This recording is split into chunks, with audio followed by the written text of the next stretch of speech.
ఇక్కడున్న కొంతమంది నాయకులు ఆంధ్రప్రదేశ్లో నువ్వు కాపులకి ఏం చేసావు, కాపులకి ఏ రోజు నిలబడి నేను చెప్పాను. అసలు నాకు ఎంత విసుకొస్తుంది, మీరు ఎందుకు ఇంత దిగజారుస్తారు? నిజంగా వాళ్ళు ఒకసారి ఈ రోజున సభాముఖంగా వాళ్ళందరికీ చెప్తున్నాయి, మాట్లాడండి, మీకు కూడా చెప్పాలి. ఒకసారి మీరు అనిపిస్తారు ఎందుకు మాట్లాడమంటే ఈ సందర్భాన్ని పురస్కరించుకొని నన్ను విమర్శించే కాపు నాయకులందరికీ కూడా నేను సమాధానం చెప్తాను. 12 సంవత్సరాల తర్వాత నా మౌనాన్ని వీడి చెప్తున్నాను. నేను ఎప్పుడూ వచ్చింది ఒక కులం కోసం రాలా. కాపు నాయకులందరికీ ఇబ్బంది ఉందని చెప్తున్నాను. నేను ఒక కులం కోసం రాలా. నా దేశం కోసం వచ్చాను, నా నేల కోసం వచ్చాను, నా రాష్ట్రం కోసం వచ్చాను. మీరు నన్ను ఒక కుల నాయకుడిగా పెట్టాలనుకుంటే ఒక పని చేస్తాను. నన్ను విమర్శించే కుల నాయకులందరికీ కూడా, కాపు కుల నాయకులందరికీ మీ గురించి ఒక చక్కటి వివరణ ఇస్తాను. మీరే ముఖ్యమంత్రి అభ్యర్థిగా మీ అందరూ ఏకాభిప్రాయం సాధించండి. నన్ను విమర్శించే వాళ్ళందరూ ఒక ఏకాభిప్రాయాన్ని సాధించాలి.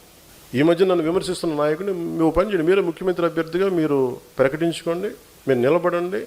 సంపూర్ణంగా మీ వెంట ఉండే ఎంతమంది కుల సభ్యులు ఉంటారో వాళ్ళందరితో మీరు ముఖ్యమంత్రి అయిపోయిన సంతోషం. నేను కూడా మీకు కంగ్రాచులేట్ నోట్ పంపిస్తాను. మీరు ముఖ్యమంత్రి నా మీద కూడా కేసులు పెట్టుకోండి, గతంలో వీడు ఇలా చేశాడని చెప్పి ఇబ్బంది లేదు నాకు. విమర్శించే కాపు నాయకులు కూడా నేను ఒకటే చెప్తున్నాను, మాట్లాడితే రంగా గారిని పట్టుకొస్తారు.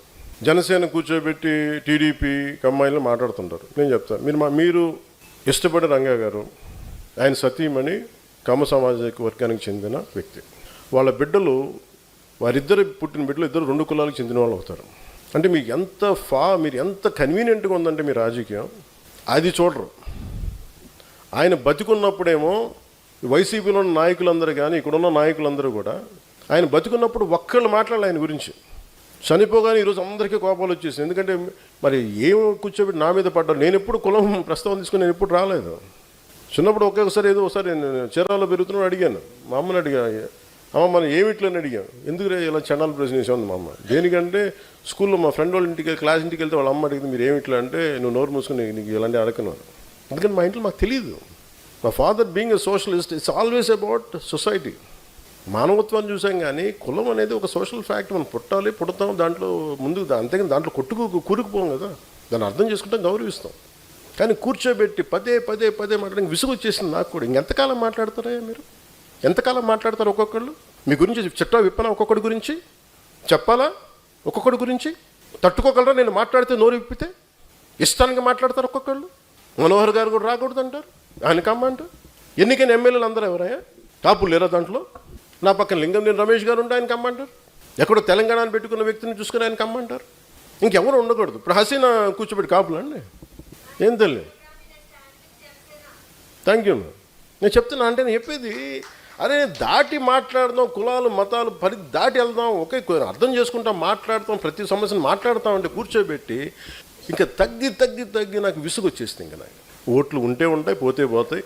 కానీ ఇలాంటి పనికిమాలిన విశ్లేషణలు, పనికిమాలిన ఈ విమర్శలు పెట్టుకుంటే మటుకు చాలా బలంగా సమాధానం ఇస్తాను. ఇది ఫస్ట్ టైము, భవిష్యత్తు అందరి చేత ఇప్పిస్తాను, గుర్తుపెట్టుకోండి. మీ నోళ్ళు మూతపడే వరకు, ఇంకొకసారి నా గురించి మాట్లాడాలంటే మీ నోళ్ళు మూతపడే వరకు అందరి చేత మాట్లాడిస్తాను, గుర్తుపెట్టుకోండి. ఇంకా సభ్యత సంస్కారం కాదు అని చెప్పి నేను మాట్లాడలే. ఇంకా మీరు స్థాయి దాటేశారు. మీరు ఎవడన్నా సరే మీరు మీ వాదనే చెప్తా, మీ కుల వాదనే చెప్తాను కాపు నాయకులందరికీ. ఎవడన్నా సరే మీ వాదనే చెప్తా, మీ కుల వాదనే చెప్తాను కాపు నాయకులందరికీ. మిగతా కులాల్లో చూసారా ఎక్కడన్నా? నువ్వు ఓడిపోతే నీ పేర్లు మార్చుకుంటాను ఎవరన్నా మాట్లాడారట్లా? అసలు మీరు ఒకసారి లోపల ఆలోచిస్తారా? ఈరోజు మీ అందరికీ చెప్తా ఉన్నా, నా చుట్టుపక్కల చాలామంది నాయకులు ఉండేవాళ్ళు. ఆర్ఎంఆర్ గారు ఉండేవాళ్ళు, జేడీ గారు ఉండేవాళ్ళు. ఎక్కడికి వెళ్ళినా, రాజమండ్రి ఎక్కడికి వెళ్ళినా, ఈస్ట్ గోదావరి ఎక్కడికి వెళ్ళినా జేడీ గారిని పార్టీలో చేర్చుకోవాలని, జేడీ గారిని పార్టీలో చేర్చుకోవాలంటారు. వచ్చారు, మెంబర్షిప్ పెట్టాం, వైజాగ్ పార్లమెంట్ ఇచ్చాం, ఓడిపోయాం. అతను సినిమాలోకి వెళ్ళిపోతున్నారు. మాతో పాటు తోట చంద్రశేఖర్ గారు ఉండేవాళ్ళు, ఆయన బీఆర్ఎస్కి వెళ్ళిపోయారు. ఇప్పుడు మీరందరూ 3,000 మంది, ఇన్ని వేల మందికి పదవులు వచ్చినాయి. ఎందుకు వస్తాయి? మీరు నిలబడ్డారు కాబట్టి పదవులు వస్తాయి. వాళ్ళు ఉంటే వాళ్ళందరూ రాజ్యసభ సభ్యులు అయిపోయాలేమో నాకేం తెలుసు. ఇవన్నీ వదిలేసి నా పక్కన ఆయన నిలబడితే కూర్చోబెట్టి మనోహర్ గారు సాగు కొడతా ఉంటారు నన్ను కూర్చోబెట్టి. నేను మీకు ఈరోజు చెప్తున్నా, నన్ను విమర్శించే కాపు నాయకులందరికీ మనోహర్ గారిని పెట్టుకుంటా. మీరు ఏం చేస్తారో చేసుకోండి.